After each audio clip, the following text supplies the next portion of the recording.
Nous sommes donc dans la forêt, quasiment il fait nuit. Nous arrivons vers des Farais, les bois du sud. Toujours à gauche, impossible de se tromper. Et on est déjà sur le sentier du GR1 et on va continuer.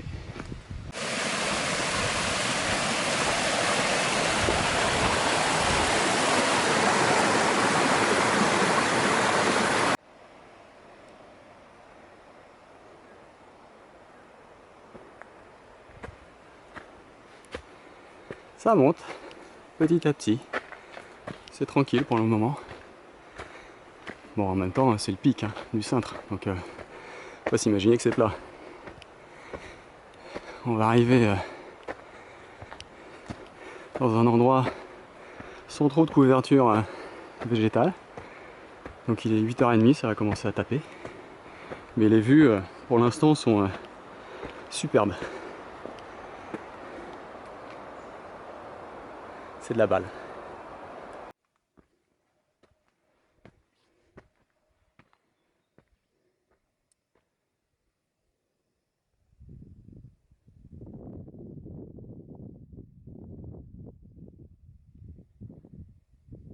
C'est beau, hein? Superbe.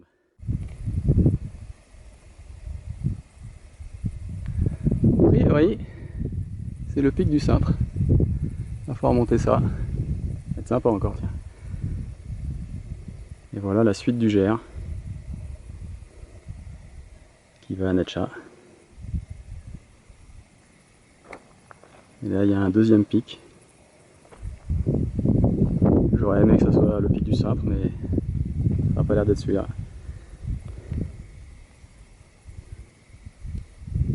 C'est beau quand même.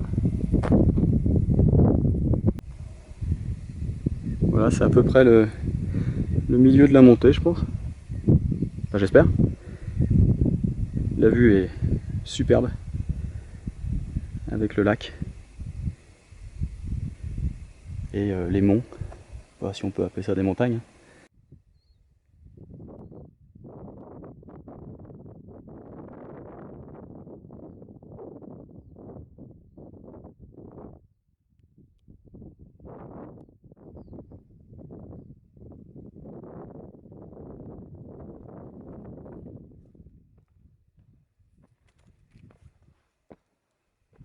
Là, le toit du monde. Bon, en tout cas, un des toits de la Nouvelle-Calédonie. C'est dantesque.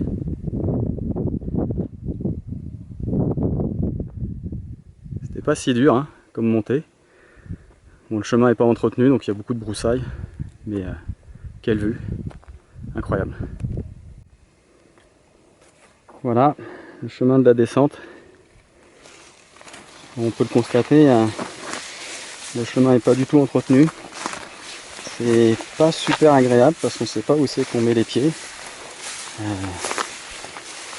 Bon, c'est un peu classique en Nouvelle-Calédonie. Je pense que le tourisme en termes de randonnée est très limité à certains spots qui sont là superbement entretenus. Donc le GR évidemment, les randos au parc de la Rivière Bleue qui est en face, et puis les grandes fougères, ce genre de choses. Mais dès qu'on s'éloigne un peu des sentiers officiels, voilà, c'est pas entretenu et c'est vraiment dommage. Et quand on compare avec d'autres pays pas si loin que nous, l'Australie ou la Nouvelle-Zélande, la comparaison fait mal quand même, puisque là on aurait un sentier absolument parfait, bien dégagé. Alors bon, ça coûte de l'argent, ça coûte de l'entretien, des gens pour le faire, mais bon, c'est pas super agréable, et on va quand même descendre.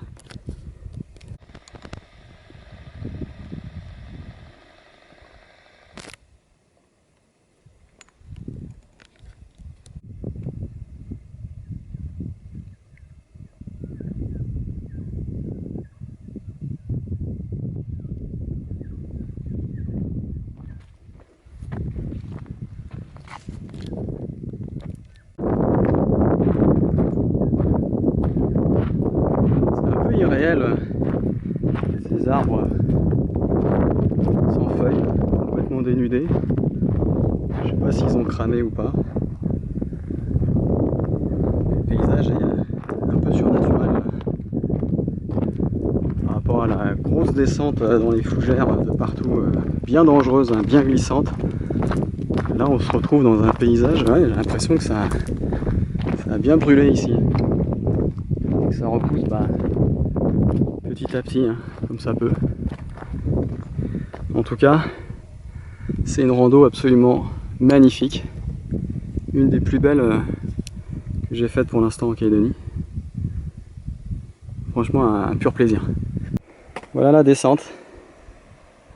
Bien pourrie, bien casse-gueule. Et au bout, là, il y a une sorte de piste minière. J'espère que c'est ça. Ça ira beaucoup plus vite. Et là, franchement, c'est ultra casse-gueule. Donc, prudence, prudence. Voilà la descente. Ce que je viens de descendre. Bien pourri. Bon, là, on arrive dans la forêt. Ça a l'air un peu moins dégueu. Bon, là, il y a un passage un peu difficile. Et après, ça a l'air plus simple. Mais quand même, c'est costaud, hein. Je pense que c'est peut-être plus simple quand même de le faire dans le sens de la montée, donc inverser le parcours et finir par le GR et Bois du Sud que commencer par là. Bon, je sors d'une bonne grosse galère dans cette forêt. Rien n'est indiqué. Il y a eu des éboulements un peu partout, il y a des arbres qui sont tombés, donc il n'y a aucun fanion, rien, pas de marque pour savoir si on est sur un chemin ou pas. Il y a des branches, des troncs d'arbres partout. Donc un quart d'heure à galérer. Heureusement là, j'ai retrouvé le chemin. Donc finalement c'est un peu un tout droit, un peu comme on peut quoi. Et là le chemin a l'air quand même mieux balisé, beaucoup mieux tracé. Mais c'était pas du tout une partie de plaisir dans cette forêt au bout de la descente. C'est un coup à se retrouver complètement perdu. Alors heureusement j'ai une trace GPS que j'ai trouvée sur Wikiloc et en plus j'ai Maps.me qui me permettait de voir que j'étais soit sur le bon chemin, soit je m'écartais. Alors c'est pas ultra précis au mètre près, hein, mais ça donne une vague idée de si on est toujours dans la bonne direction ou pas. Sans ça c'est impossible, et là sans ça vous devez faire appel au secours parce que vous allez être perdu.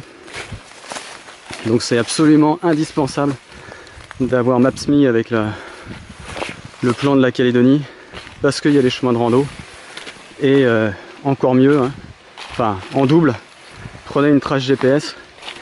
Moi j'utilise l'application Android AGPS qui permet d'alerter quand on dévie de plus de 30 mètres de la trace qu'on a chargée. C'est vraiment indispensable. Sans ça, j'étais dans une belle galère quand même, hein. Donc faites attention. La randonnée, ça peut être des moments pénibles comme ça. Si vous les préparez, vous serez beaucoup plus serein. Là, c'est quand même vachement sympa, même si le chemin n'est pas complètement entretenu. Il y a des fougères un peu partout. Il a plu, donc ça fait du bien aux jambes. Mais franchement, j'étais pas du tout à l'aise hein, dans cette partie de forêt tout seul. Et un peu perdu. Parcours bien roulant là, avec le bruit de la rivière sur la droite. Là c'est très agréable. Il commence à faire un petit peu chaud quand même. On va pas être loin de midi. Bon, j'ai mis beaucoup plus de temps que ce qu'indique la trace GPS, mais je suis pas là pour faire la course, hein. On apprécie le paysage. Et franchement, quelle diversité entre le départ du GR en forêt, ensuite la partie un peu cramée, et là on entend l'eau, on marche sur un sentier qui ressemble à un sentier de mine, mais Il n'y a pas d'engin de mine qui passe ici. La bonne terre du sud de la Nouvelle-Calédonie. Et on va peut-être même passer une petite rivière là. Ça va être bien sympa ça. À tout à l'heure. Ah, voilà la petite rivière qu'il va falloir passer. Ce petit tronc d'arbre là. Ça va être bien casse-gueule. Et le retour du sentier là. Franchement ça donne envie de se baigner. J'ai rien pour me sécher mais je pense que ça va le faire. En fait je vais passer par là parce que morceau de bois là au bout, il y a des branches partout, donc ça va être bien casse-gueule encore. Et bon, j'ai pas très envie de tomber. Alors que là, il suffit de se déchausser. Et comme ça, je vais en profiter pour me rafraîchir et prendre un bain en même temps. Ce petit bain improvisé était juste topissime. Bien rafraîchi. Et là, on est sur une parcelle qui a encore brûlé. Ça ressemble un peu au chemin des Japonais qui est dans le même coin. Hein. Et voilà, donc on se balade sur un côté plutôt vert. Bon, pas les arbres au premier plan. Hein. Et là, cette partie-là, elle est bien blanche quand même. Mais ça, bon, voilà, les fougères repoussent. Et tant mieux. Et là, on voit la rivière un peu plus grande que le tout petit cours d'eau où je viens de me baigner. Il y a plusieurs rivières là qui se rencontrent. Peut-être qu'il y aura des petites cascades. En tout cas, vraiment un paysage absolument magnifique. Une très très belle découverte cette randonnée. Vraiment très très belle.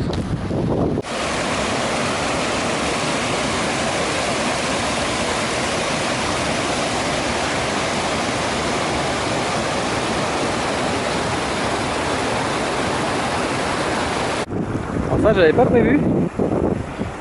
Le passage de rivière.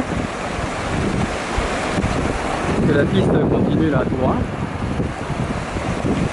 Bon alors, soit j'enlève encore une fois ma chaussure pour passer, soit je passe et j'aurai les pieds mouillés, j'aime pas ça. Par contre le spot est superbe.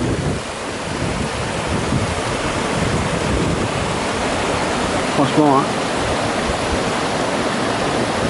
Le vert, le blanc, l'ocre de la terre, l'eau. C'est splendide. Quel rando. Pas mal de vent là.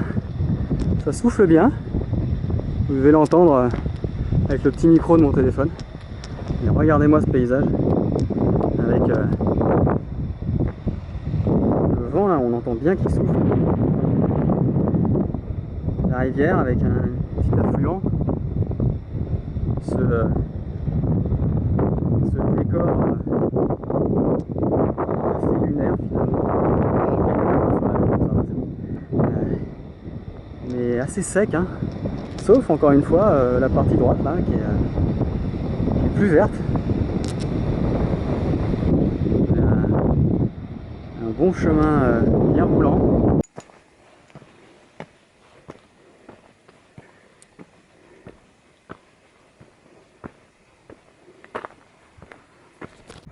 Le temps se gâte franchement. Bon, c'est pas très grave, hein, je suis à moins de 2 km des bois du sud. J'entends la route principale d'ailleurs. En tout cas, moi je suis claqué. Je viens de faire un mini aller-retour en suivant le sentier que j'avais téléchargé. Et en fait, ça amène dans une forêt qui est complètement défoncée de partout. Il y a des branches d'arbres dans tous les sens, donc on voit plus le sentier. Alors bon, j'ai les repères GPS, mais j'avais vraiment pas envie de rentrer là-dedans, encore de me perdre, encore essayer de me frayer le chemin en me bousillant les jambes. Parce que bah voilà, hein, comme d'habitude, on se prend une branche, on se prend un caillou, ça fait mal. Donc voilà, donc j'ai préféré suivre le sentier que le chemin que m'indiquait Maps.me. C'était kiff en termes de kilomètres. Le chemin de Maps.me, là, bah, vous le voyez, hein, il est super roulant. Là on marche bien, là je dois être à 5 km/h de moyenne, donc c'est très bien. Alors que dans la forêt, ça aurait pas du tout été le même topo, vu l'état de la forêt. Donc au final, j'aurais peut-être mis même plus de temps en râlant. Donc je suis pas ici pour râler. Donc la rando était tellement bien. Elle se finit, bon bah voilà, hein, sur un chemin un peu classique, pas super sexy, mais c'est pas grave. Tout le reste de la rando était génial. Donc j'en garde un super souvenir. J'ai mis près de 6 heures. Je pensais pas mettre autant de temps. Mais voilà, on s'en fiche. Je suis super heureux de l'avoir fait. Allez, à la prochaine.